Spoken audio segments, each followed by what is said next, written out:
Le président, je veux aborder dans le même sens que ma consoeur qui a quitté ici. Vous nous aviez promis de créer une classe des millionnaires congolais.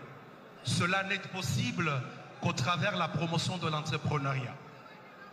Mais il se fait que de chiffres que nous avons, parce que moi-même je suis entrepreneur et acteur, la sous-traitance aujourd'hui au Congo, c'est une affaire de 7 milliards de dollars l'an. S'il vous plaît, je répète, 7 milliards de dollars l'an. Mais ce n'est pas normal, monsieur le président. La sous-traitance congolaise fabrique chaque jour un millionnaire sud-africain, un millionnaire chinois, un millionnaire australien, un millionnaire français. Et j'aimerais que les jeunes disent ici, ce n'est pas normal.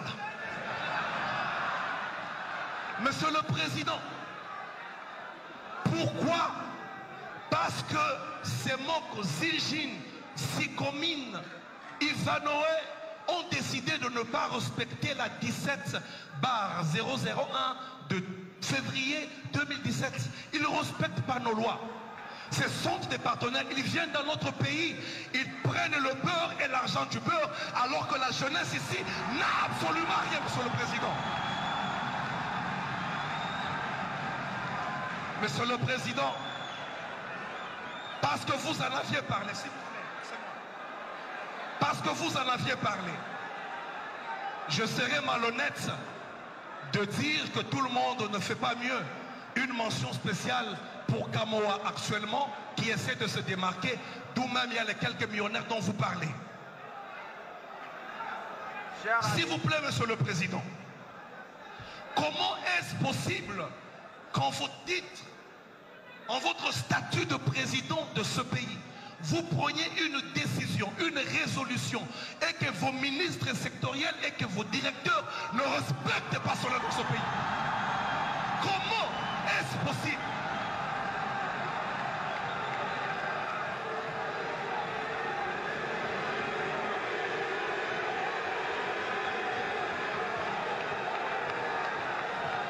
Oui, monsieur le président.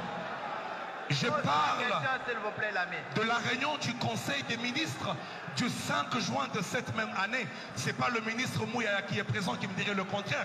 Vous avez pris une résolution au besoin de fermer les entreprises réfractaires. Mais vos directeurs et votre ministre Eustache n'ont pas respecté cela. Pourquoi? Soyez prêts, chers camarades, et posez la question, s'il vous plaît.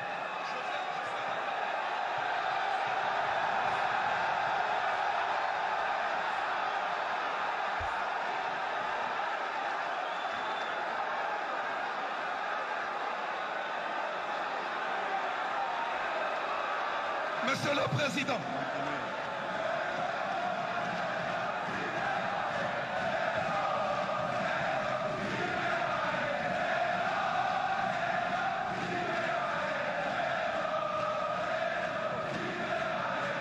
Monsieur le Président, il est saugrenu, ubuesque, d'une étrangeté rocambolesque que vous nommiez un étranger à une direction comme l'ARSP. Quand je parle étranger, je ne parle pas d'un nom congolais. Je parle d'une personne qui n'a rien à voir avec la sous-traitance, qui n'a jamais été entrepreneur, qui n'a jamais été dans un forum traitant de la question de la sous-traitance. Je parle de l'actuel directeur de l'ARSP. Monsieur le Président, dans cette salle, il y a des jeunes pétris de talent. Dans cette salle, il y a des jeunes capables. Dans cette salle, il y a des entrepreneurs qui peuvent faire cette fonction. Vous ne pouvez pas vouloir une chose et son contraire. Pourquoi? L'ARSP depuis sa genèse a été corrompu. L'ARSP nous complique, on n'arrive pas à avancer. Je vous ai écrit plus de 3 fois, monsieur le Président. Dans plusieurs mémorandums, je vous ai exposé le problème. Et ma question aujourd'hui, la seule d'ailleurs, je vous la pose en vous regardant avec tout respect droit dans les yeux, monsieur le Président. Vous nous avez promis il y a bientôt 4 ans de bien vouloir créer une classe de millionnaires congolais. Moi personnellement, je l'ai cru. Je travaille, je me bats pour le faire. Mais comment cela sera possible aussi longtemps que vos ministres sont corrompus, ceux qui cette question. Comment cela est possible, Monsieur le Président? Comment cela est possible? Parce qu'on n'arrive pas à avancer, on n'arrive pas à réussir à cause de vos directeurs. Et là, vous venez de nous amener un stagiaire à la tête de l'ARSP. Merci beaucoup, merci beaucoup. Comment cela sera possible? Et moi, je pense ceci, Monsieur le Président. Merci beaucoup, cher Moi, je camarade. pense ceci. Je finis par là, Monsieur William. Je pense ceci, Monsieur le Président. Personnellement, en ce qui me concerne, je peux me bomber le torse et vous dire clairement, en présence de tous ces témoins, que je peux être capable, moi, de vous fabriquer un millionnaire chaque semaine. Parce que je connais les rouages, je connais ce qui se passe dans la respect, je connais tout ce qui se passe. Mais seulement, ne nous amenez plus des stagiaires parce qu'ils se feront corrompre facilement.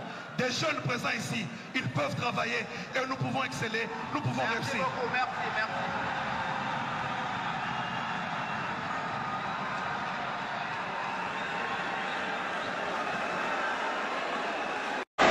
Merci beaucoup, chers jeunes. Gardez votre mal en patience. Et nous voulons par s'il vous plaît, chers camarades jeunes,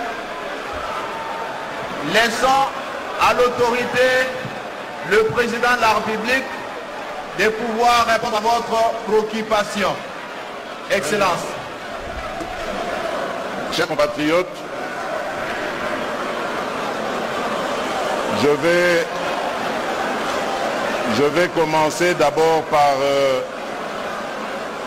par vous paraphraser en disant, comme vous l'avez dit, non, ce n'est pas normal. Vous avez amplement raison. Mais vous oubliez une chose, c'est que les habitudes et les pratiques ont la dent dure. On a eu dans ce pays l'habitude et la pratique de dresser le tapis rouge. Ce n'est pas mauvais de dresser le tapis rouge à des investisseurs étrangers, mais au-delà même de ce tapis rouge que l'on dresse vis-à-vis de ces investisseurs étrangers, on leur accorde énormément de privilèges et des privilèges qui préjudicient même nos propres compatriotes. C'est la situation que j'ai trouvée en arrivant à la tête de ce pays. Et lorsque je vous dis que les habitudes et les pratiques ont la dent dure, c'est que depuis 2019, je me bats contre cette injustice et malheureusement je rencontre des embûches dans nos propres rangs, c'est-à-dire au sein de nos propres compatriotes. Vous avez parlé, s'il vous plaît, parlé des ministres. Vous avez parlé des ministres, mais laissez-moi vous dire que même les ministres sont butés à la même chose que moi. Je ne suis pas d'accord avec vous, chers jeunes, lorsque d'emblée et sans preuve, vous les traitez de corrompus. Apportez-moi, vous qui avez l'information, apportez-moi la preuve de leur corruption et je vous garantis qu'ils ne feront plus partie du gouvernement.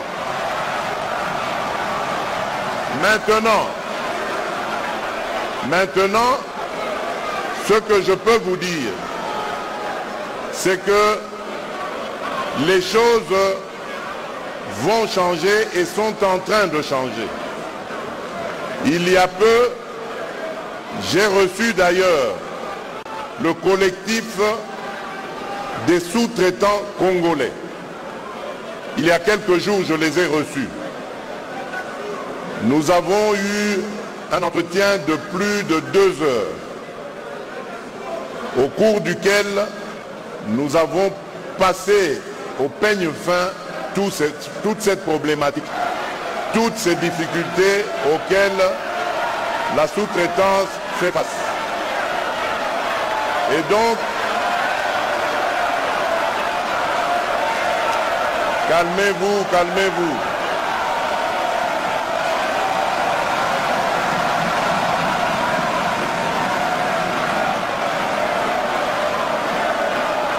Voilà. Alors,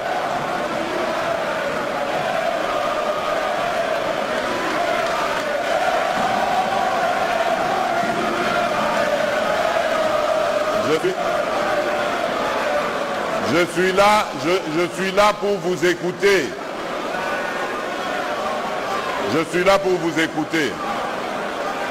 Donc, Bogobe Bissate, Bogoloba.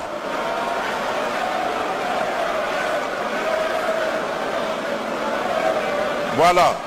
Donc j'étais en train de dire que j'ai reçu le collectif des sous-traitants il y a quelques jours et nous avons décidé de prendre en main ensemble cette problématique. Parce qu'attention, vous aussi, vous n'êtes pas des saints. Et c'est pour ça que je m'étais réjoui d'apprendre que maintenant vous évoluez en collectif. Parce qu'en réalité, l'union fait la force. C'est ensemble que vous allez porter vos revendications et les faire aboutir. Mais lorsque vous laissez à ces entreprises, à ces investisseurs, le soin de vous diviser et de commencer à travailler avec les uns et en ignorant les autres, c'est à ce moment-là que vous affaiblissez votre dynamique, votre collectif, et que vous entraînez évidemment votre combat dans un pis-aller. Et ce que je voudrais vous dire ici, c'est que je suis le premier de vos alliés. Nous allons ensemble travailler à équilibrer cela. J'ai entendu tout ce qui se fait d'injuste et d'inacceptable dans ce secteur, et croyez-moi, nous allons changer les choses. À dater d'aujourd'hui, regardez-moi faire dans ce domaine et vous allez voir que nous allons engranger des résultats. Je suis d'accord avec vous. Il y a moyen de créer des millionnaires chaque semaine. Il y en a déjà, mais il en faut encore plus et ce sera possible. Nous allons travailler ensemble et nous le réaliserons. Je vous remercie. Antoine Tshisekedi Tshilombo sera décoré ce jour par l'Union panafricaine de la jeunesse au titre de champion de la jeunesse africaine. Ainsi, nous invitons M.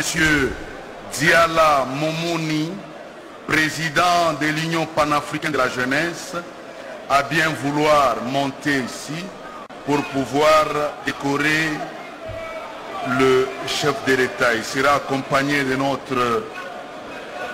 notre président du Conseil national de la jeunesse. Voilà, donc c'est une autre étape, je crois la dernière. Le président de la République va être décoré par l'Union panafricaine de la jeunesse. L'Union panafricaine de la jeunesse a été dirigée il y a quelques années par Francine Muyumba, aujourd'hui sénatrice. C'est une organisation qui réunit les conseils nationaux des pays africains. Ils se sont retrouvés pour la première fois, c'était en Afrique du Sud, pour la mise en place du bureau que Francine Muyumba a dirigé, puis ensuite se sont retrouvés au Tchad, ainsi de suite. Ça continue ainsi à fonctionner, et voilà que le président de la République, Félix Antoine Tshisekedi, va être décoré aujourd'hui par cette organisation. Vu son engagement en matière de jeunesse, je vous ai rappelé tout à l'heure que c'est une grande première, le chef de l'État, en face de la jeunesse, des questions brutes, innocentes, comme on l'entend, comme on le perçoit à la cité. Le chef de l'État a été là pour répondre aux questions qui lui ont été posées. C'est des occasions très rares mais en tout cas qui cimente la complicité entre le président de la République et son peuple. C'était donc le cas il y a quelques instants. Ce n'est pas terminé, ça se poursuit pour cette décoration. Le président de la République a pris son temps pour communier avec les jeunes, les écouter, mais aussi répondre à leurs préoccupations, même s'il a rappelé qu'anticipativement, il répond à quelques préoccupations des jeunes sans que cela lui soit demandé au préalable. C'est dans sa vision que cela arrive. Monsieur le Président, la République, distingués invités, Mesdames, Messieurs, en rang, grades, titres, fonctions respectifs. Chers camarades jeunes,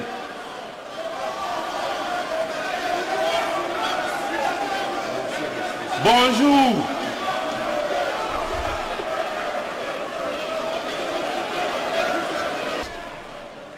Quand on est jeune, on a le devoir et l'obligation morale de reconnaître ceux qui font beaucoup pour la jeunesse. C'est pourquoi je voudrais que mes camarades jeunes remercient et saluent son Excellence, Monsieur le Président de la République.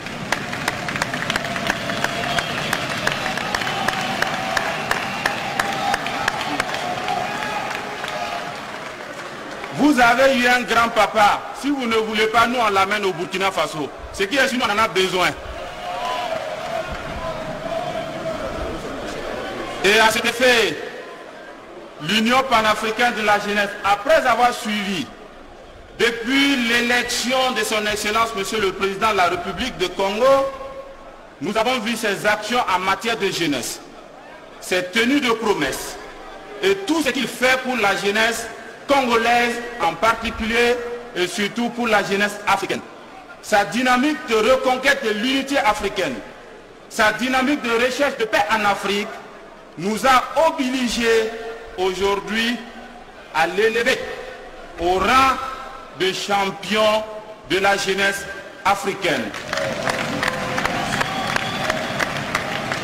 Et avec la permission de tous, nous allons remettre ce trophée cas historique au cours de notre mandat qui n'est dédié à une seule personne, à un seul chef de l'État. Merci beaucoup.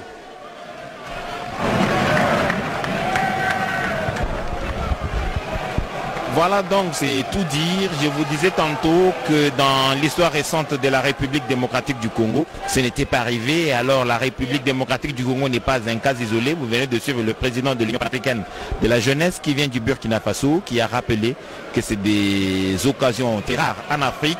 Lui qui sillonne l'Afrique dans ces questions de promotion de la jeunesse africaine en général. Il a donc rappelé que c'est des occasions rares en Afrique. Et ce qu'il dit Antoine, c'est donc livré à cela avec les jeunes de la République démocratique du Congo. Et montrant que c'est très important, il appelle la jeunesse de la République démocratique du Congo de soutenir cette volonté du président de la République, Félix Antoine Tshisekedi. C'est la photo donc pour immortaliser ces instants, le président de la République, le président de l'Union panafricaine et le président du Conseil national de la jeunesse. 2 minutes d'échange pour saluer ce leadership clairvoyant du président de la République, Félix Antoine Tshisekedi, qui met la jeunesse au centre de son action et matérialise donc ce concept de la jeunesse à venir de demain, en responsabilisant cette jeunesse depuis aujourd'hui. Il a rappelé que les nominations qui ont été faites depuis quelques instants dans les différents secteurs, mandataires, publics, dans la territoriale, la jeunesse a pris une part belle et cela va continuer ainsi. Il y a des axes sur lesquels il devra travailler. Il a parlé de deux, la lutte contre le tribalisme. Les jeunes doivent s'approprier cette lutte